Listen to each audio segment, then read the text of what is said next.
الحمد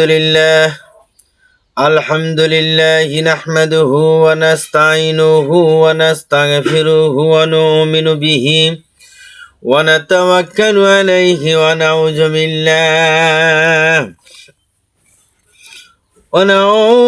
بالله من شرور أنفسنا ومن سيئات أعمالنا من يهده الله فلا مضل له ومن يضلل فلا هادي له ونشهد أن لا إله إلا الله وحده لا شريك له ونشهد أن سيدنا وسندنا وحبيبنا ومولانا محمدا عبده ورسوله الذي أرسله بالحق بشيرا ونذيرا وداعيا إلى الله بإذنه وسراجا منيرا فقد قال الله تعالى في كلامه المجيد وفرقانه الحميد أعوذ بالله من الشيطان الرجيم بسم الله الرحمن الرحيم إن الله وملائكته يصلون على النبي يا أيها الذين آمنوا صلوا عليه وسلموا تسليما صلى الله على محمد صلى الله عليه وسلم রাত কেটে আকাশে চাঁদ উঠল দেখে দেখে আলোর ধারা ছুটল সাল্লাল্লাহু আলা মুহাম্মদ সাল্লাল্লাহু আলাইহি ওয়াসাল্লাম মানবতার বন্ধু তিনি রাহমাতাল লিল আলামিন তাই তো শুকর গুজার করি মোরা কলমকুল কাদেন সেদিন সাল্লাল্লাহু আলা মুহাম্মদ সাল্লাল্লাহু আলাইহি ওয়াসাল্লাম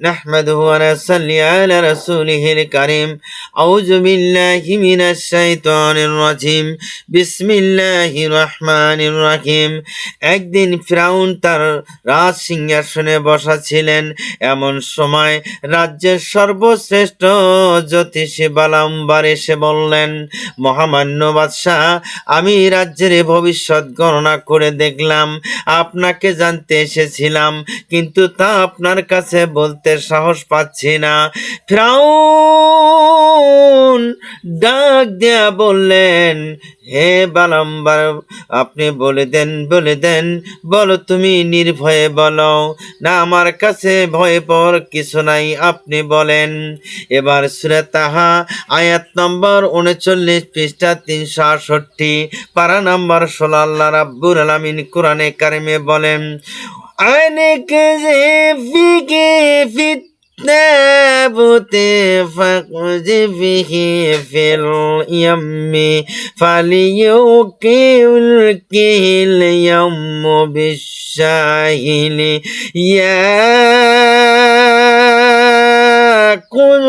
عدو لعدو الرقام আল্লাহ পাক বলেন তুমি মুসাকে সিন্ধুকে রাখো তারপর নীল দরিয়ায় ভাসিয়ে দাও যাতে দরিয়া ওকে তীরে ঠেলে দেয় ওকে আমার এবং ওর শত্রু উঠিয়ে নেবে আমার ভালোবাসা তোমাকে দিলাম যাতে তুমি আমার তত্ত্বাবধানে প্রতিপালিত হতে পারো এমন কি তোমার মায়ের দুধেই তোমার লালিত পালিত করলাম সে বলল, আজ আকাশে একটা নতুন নক্ষত্র উদিত হয়ে গেছে।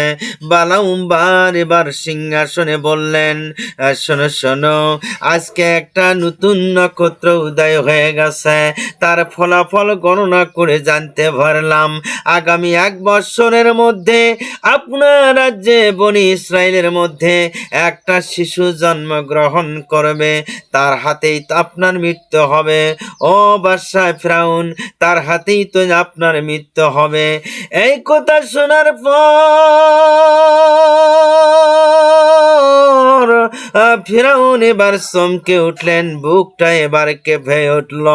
পরের দিন সে ঘোষণা করে দিল, পরের দিন সে দেশের মধ্যে প্রচারণা করে দিল।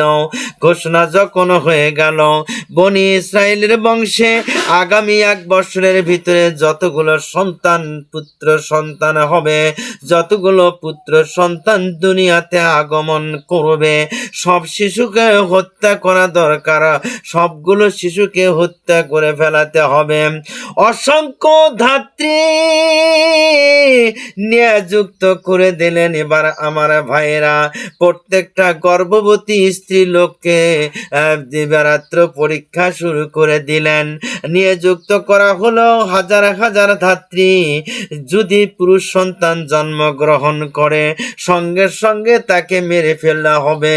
এভাবে লক্ষ লক্ষ শিশুকে বাদশাহ ফিরাউন হত্যা করে ফেললেন। আমার ভাইয়েরা, ও মা বোনেরা শুনে রাখেন, ও ভাইয়েরা আমার, ফিরাউন হাজার হাজার শিশুদেরকে দুনিয়া থেকে বিদায় করে দিয়েছিলেন। ও আমার বন্ধুগণ, বুখারী শরীফের হাদিস, হাদিস নম্বর 1173, পৃষ্ঠা নম্বর 375, আল্লাহর হাবিব সাল্লাল্লাহু আলাইহি ওয়াসাল্লাম হাদিস শরীফে বর্ণনা করেন। হযরত আনাস রাদিয়াল্লাহু তাআলা থেকে বর্ণিত, তিনি বলেন, হুজুর সাল্লাল্লাহু আলাইহি ওয়াসাল্লাম মিরাজ থেকে এসে মসজিদের নববীতে ঘোষণা করে দিলেন, ঘটনার ব্যাখ্যা দিতেছিলেন। আমি উক্ত মসজিদে উপস্থিত ছিলাম। তিনি ইরশাদ করেন, 6ষ্ঠ আসমানে মূসা নবীর সাথে আমার সাক্ষাৎ হয়ে গেল। 6ষ্ঠ আসমানে মূসা নবীর সাথে আমার সাক্ষাৎ হয়ে গেল। অতঃপর মূসা নবীর পাশ দিয়ে অগ্রসর হলাম। তিনি বললেন, ওহে নেক নবী, ওহে নেক ভাই, ওহে নেক নবী, আপনি দাঁড়ান, আপনি দাঁড়ান। আমি জিব্রাইলকে জিজ্ঞাসা করলাম, ইনি কে? সে বলল, ইনি মূসা আলাইহিস সালাম। উনি মূসা আলাইহিস সালাম ইবনে মালিক রাদিয়াল্লাহু তাআলা আনহু নবী করিম সাল্লাল্লাহু আলাইহি সাল্লাম থেকে বর্ণনা করেছেন, আল্লাহ পাকের কাছ হইতে 50 ওয়াক্ত নামাজ নিয়ে রওনা হয়েছিলাম। এরপর মূসা বললেন, আপনার উম্মতেরা তা পারবে না, 50 ওয়াক্ত নামাজ পড়তে পারবে না, আপনার উম্মতের এত শক্তি হবে না, তারা 50 ওয়াক্ত নামাজ পড়তে পারবে না। আপনি কমিয়ে নিয়ে আসেন, আপনি যান আল্লাহ পাকের দরবারে, আপনি নামাজ কমিয়ে নিয়ে আসেন। এবার কি করলেন? এবার মূসা আলাইহিস সালাম যখন বললেন, আপনার উম্মতরা পারবে না 50 ওয়াক্ত নামাজ পড়তে, আল্লাহর দরবারে গিয়ে একটু কমিয়ে নিয়ে আসেন। এরপর এভাবে করে মূসা আলাইহিস সালাম 3 বার ফেরত পাঠিয়েছিলেন। ও আমার ভাইয়েরা, ও আমার বোনেরা, এই 50 ওয়াক্ত নামাজ কমিয়ে 5 ওয়াক্ত নামাজ নিয়ে এসেছিলেন আল্লাহর হাবিব সাল্লাল্লাহু আলাইহি ওয়াসাল্লাম। আল্লাহ পাকের দরবারে এইভাবে করে 5 ওয়াক্ত নামাজ নিয়ে আসলেন। অবশেষে মূসা আলাইহিস সালাম বলেন, আরো কমিয়ে নিয়ে আসো, আরো কমে নিয়ে আসো। তা আপনার উম্মতরা পারবে না। কিন্তু আমি লজ্জা মনে করলাম, আমি আর যাইতে চাইলাম না, আমি আর যাইতে চাইলাম না, আমি আর আল্লাহর কাছে ফেরত গেলাম না। এই 50 ওয়াক্ত নামাজের সমান 5 ওয়াক্ত নেকি পাওয়া যাবে। এই ৫ ওয়াক্ত নামাজ নিয়ে আমি দুনিয়াতে আগমন করলাম। হুজুর সাল্লাল্লাহু আলাইহি ওয়াসাল্লাম আরো বলেন, ও আমার সাহাবীরা গো, ফিরাউনের দারোয়ান ছিল ইমরান, তার স্ত্রী গর্ভবতী ছিল, তার গর্ভে কোনো চিহ্ন দেখা গেল না। হঠাৎ তার ঘরে পূর্ণিমার চাঁদের মতো একটা পুত্র সন্তান যখন জন্মগ্রহণ করলো, তাকে রক্ষণাবেক্ষণ করার জন্য তারা ব্যাকুল হয়ে পড়ল। এমন সময় তারা দেখতে পেল তাদের ঘরের দরজায় একটা লোক সিন্দুর লইয়া দাঁড়িয়ে আছে। সেই লোকটার কেউ নয়, মানবরূপী জিবরাইল আলাইহিস সালাম একটা বাক্স লইয়া সেখানে দাঁড়িয়ে আছে। ইমরান আলাইহিস সালাম ইমরান এবার কি করলেন, সিন্দুকটি চেয়ে নিয়ে তার নয়নের মণি নবজাতক শিশুপুত্রকে সিন্দুকের মধ্যে ভরাইয়া নদীতে নীল নদের মধ্যে ভাসিয়ে দিলেন। ওই সুন্দর শিশুটাকে সিন্দুকের ভিতরে রেখে দিলেন। এরপর নীল নদের মধ্যে যখন ভাসিয়ে দিলেন, সিন্দুকটা আস্তে আস্তে ভাসতে ভাসতে ফিরাউনের বাগানের পাশে যে যখন হাজির হয়ে গেল, সিন্দুকটা ভাসতে ভাসতে যখন ফিরাউনের রাজ দরবারের পাশে বাগানের পাশে একটা বাগান আছে, সেই বাগানের পাশে দিয়ে নদী গেছে, সেই নদী দিয়ে ভাসতে ভাসতে ফিরাউনের বাগানের পাশে এসে দাঁড়িয়ে গেল।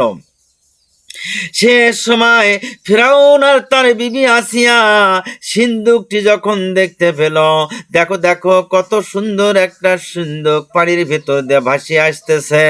এবার স্ত্রী আসিয়া ডাক দেয়া বললেন স্বামীকে, ফিরাউনকে যখন ডাক দেয়া বললেন যে দেখো স্বামী গো, কত সুন্দর একটা সিন্দুক ভাসিয়ে আসছে, উপরে নিয়ে আসো, নিয়ে আসো, উপরে নিয়ে আসো। এবার বাদশাহ হুকুম দিলেন, বাদশাহ ফিরাউনের হুকুমে প্রহরী